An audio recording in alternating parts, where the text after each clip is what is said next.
Sir इधर sir आप आ जाए बोल रहा हूँ। Make no compromise in your child's education. Join the #1 school in Ajmer, Delhi World Public School. Admission open. Pre-nursery to class 9. नहीं, ये पोस्टर हम लोग हर जगह इसको पॉपुलराइज कर रहे हैं। हम लोग जैसे पहले पिछले साल जून में 1064 हेल्पलाइन चालू किया था। बाद में अभी हमारे नए डीजी साहब BL सोनी साहब आने के बाद एक व्हाट्सएप हेल्पलाइन भी चालू की है। उसमें व्हाट्सएप नंबर आपने देखा है। इसमें मुख्यतः समस्या ये होती थी पहले कि जैसे हमारे हर ज़िले में एक या दो या डिविजनल हेडक्वार्टर में 3 यूनिट होते हैं ACB के। अब जैसे ग्रामीण परिवेश का आदमी है, किसी शहर का आदमी है, उससे किसी सरकारी कर्मचारी ने पैसा मांग लिया, उसको ये पता नहीं होता था कि साहब मुझे कहाँ जाना है, कौन तो मेरे ज़िले के अधिकारी है और कहाँ मैं संपर्क करूँगा। इस तरह की समस्या होती थी। इसलिए एक हमने जिस तरह के पुलिस में 100 नंबर है, 100 नंबर कॉल करते पुलिस कंट्रोल रूम कनेक्ट हो जाता है, इस तरह से एक 1064 हेल्पलाइन चालू की है ACB ने। इसका मुख्य उद्देश्य ये है कि कोई भी आदमी 1064 पे कॉल करेगा तो तुरंत 1064 में हमारी 24 घंटा चलता है। एक एडिशनल SP लेवल के अधिकारी के नेतृत्व में ये इसको हम चालू है। इसमें इंस्पेक्टर लेवल के अधिकारी इसको कॉल्स को सुनते हैं, वो इमीडिएटली उनको या तो हमें कनेक्ट करवा देंगे अगर कोई बड़ा केस है, और अगर नॉर्मल केस है, छोटा केस है, तो संबंधित अधिकारी को इनको जो परिवादी जिसने कॉल किया उसको कनेक्ट करवा लेंगे। उसके बाद हमारे अधिकारी ज़रूरत पड़ेगी तो खुद चला जाएगा या खुद कॉल करके जो परिवादी है उसकी जो भी ट्रैप करना है और उसकी जो भी समस्या है उसको सुन लेंगे। जब से इसको थोड़ा पॉपुलराइज हुआ है, हमें ये लगता है कि काफ़ी केसेस आने लग गए, लोगों को बहुत अच्छी सुविधा हो गई। लोगों को अब किसी को ये ज़रूरत नहीं है कि ये पता करने की साहब मेरे ज़िले की ACB एडिशनल SP कहाँ बैठता है, कौन है, उसका नंबर क्या है। इस नंबर पे कॉल करते ही ACB खुद एक्टिव होकर उन तक पहुँच जाएगी। दूसरा, पिछले 2019 सितंबर में सरकार ने एक सर्कुलर जारी किया था। इसमें मुख्यतः ये कहा गया था कि जो हमेशा समस्या ये रहती है कि जो ट्रैप करा देता है, ट्रैप कराने के बाद उस परिवादी का काम होता नहीं, विभाग कभी कभी पीछे पड़ जाता है और वो जो भी ट्रैप हुआ वो भी सक्षम अधिकारी रहता है, पावरफुल अधिकारी, वो भी उसका काम होने नहीं देता है। लेकिन अब सरकार ने एक जिम्मेदारी तय की है कि उस विभाग के अध्यक्ष की जिम्मेदारी है, जहाँ भी ट्रैप होगा उसका काम विभाग अध्यक्ष को कराना पड़ेगा। इसकी मॉनिटरिंग हर महीने होती है। इसकी मॉनिटरिंग हमारे होम सेक्रेटरी साहब है अभय कुमार साहब, वो हर महीने मीटिंग लेते हैं। वो चीफ विजिलेंस कमिश्नर भी है। इस मीटिंग में वो पिछले महीने में जो ट्रैप हुए हैं उन परिवादियों के काम हुए नहीं हुए उस विभाग से पूछा जाता है। अगर किसी कारण से नहीं हुआ उनको समय सीमा तय की जाती है काम करने के लिए। इसके अलावा भी पिछले बजट में सरकार ने, आप लोगों ने सुना होगा, एक रिवॉल्विंग फ़ंड अनाउंस किया है। रिवॉल्विंग फ़ंड अगर किसी के पास पैसे की कमी है या किसी बहुत मुश्किल से पैसे लाके इसने ट्रैप करा दिया, उस पैसे को हम लोग उस फंड से हम उसको रीइंबर्स कर देंगे। मुझे लगता है कि इन सारे जो प्रोएक्टिव मेजर्स है इससे लोगों का और विश्वास बढ़ेगा और काफ़ी लोग हमारे पास आएंगे।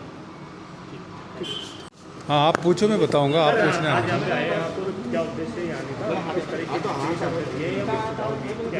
नहीं, एक तो 2 उद्देश्य थे। एक तो हमारे ACB जो अजमेर की जो ऑफिसर्स है उनसे मिलने का था। इसके अलावा अभी जो रिसेंटली रेवेन्यू बोर्ड में जो केस हुआ है उसके बारे में वो पूरा हमारे SP साहब के निर्देशन में हुआ था और उसके बारे में चर्चा करने के लिए IO है, CP शर्मा है वो, और SP साहब की टीम, और उनके साथ चर्चा करने के लिए क्या एविडेंस मिला है, वो आगे क्या प्रोग्रेस करनी है, इसके बारे में चर्चा करने के लिए आया। अब तक क्या सामने आया है? नहीं, अभी तक जो प्राइमरी जो एविडेंस मिले थे उनके हिसाब से 3 लोगों को अरेस्ट कर लिया। कुछ लोगों को हमने नामजद किया है और काफ़ी यहाँ सर्चेस किए हैं।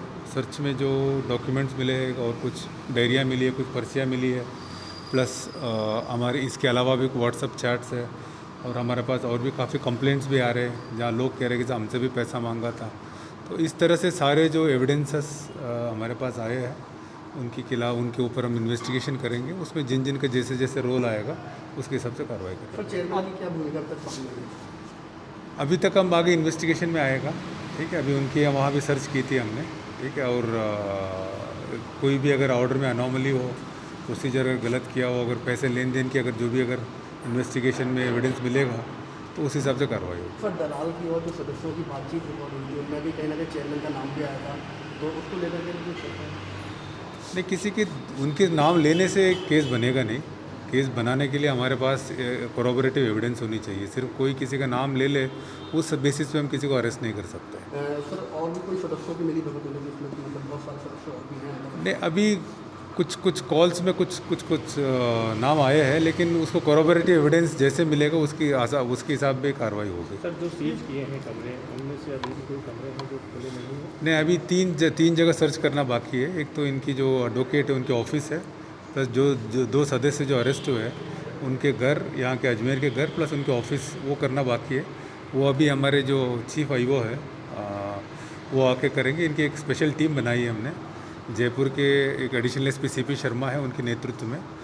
जयपुर के 3 अधिकारी है और अजमेर के 2 अधिकारी है, और पूरा इन्वेस्टिगेशन हमारे जो एसपी अजमेर एसीबी के हमारे समीर कुमार सिंह जी है उनके नेतृत्व में पूरा होगा। ये पूरा स्पेशल इन्वेस्टिगेशन टीम है, ये लोग आगे कार्रवाई करेंगे। सर वकील दलाल के साथ मिलकर अभी तक लगभग कितने फैसलों में इन्होंने पक्षपात किया है? तो अभी जैसे अभी हम लोग करीब 3-4 महीने से फॉलो कर रहे हैं, उसमें अलग अलग तरीके के एविडेंस है, काफ़ी केसों में किया है, ऐसे हमारे मानना है। तो हम पूरा जैसे हमारे पास जो एविडेंस है उसको हम एनालिसिस करने के बाद ही बता पाएंगे हम लोग। सर अब तक क्या मतलब इतनी बड़ी आपने कार्रवाई की है, अब तक क्या ऐसा महत्वपूर्ण सामने आया है जिसको लेकर आगे और जो कार्रवाई है वो नहीं, करनी है? अभी तक मुख्यतः यही आया है कि जैसे जो भी आदेश होता था उससे पहले ये दलाल अधिकारी से मिलकर तय कर लेते थे। जो पार्टी ज़्यादा पैसा दिया उनकी तरफ से ये आदेश कर लेते, उस तरह के एविडेंसेस है।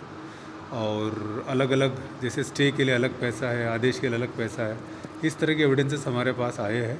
उस बेसिस पे इन तीनों को अरेस्ट किया। इनके अलावा कोई जैसे और कोई है सदस्य, ये 2-3 थे? नहीं, अभी तो अरेस्ट ये भी आगे इन्वेस्टिगेशन में आगे होगा, इनमें लंबा चलेगा इन्वेस्टिगेशन। उनकी गिरफ्तारी कब तक? नहीं, वो अभी जो प्राइमा फेसी जो एविडेंस है उसके ऊपर नामजद किया है, लेकिन आगे और कोरोबरेटिव एविडेंस लेना पड़ेगा। ठीक ठीक है, थैंक यू। आप पूछो। आज का मामला क्या है? नहीं, आज जो अभी रेवेन्यू बोर्ड में हमारा केस हुआ था उसके बारे में चर्चा करने आए थे। तो हमारे एसपी साहब समीर कुमार सिंह जी के नेतृत्व में हुआ था पूरा केस। उसमें हमने एक इन्वेस्टिगेशन टीम बनाई है सीपी शर्मा के नेतृत्व में, तो वो आज आए हुए हैं। वो और मैं, एसपी साहब और यहाँ के जो यूनिट के जो अधिकारी हैं उनसे चर्चा करने के लिए।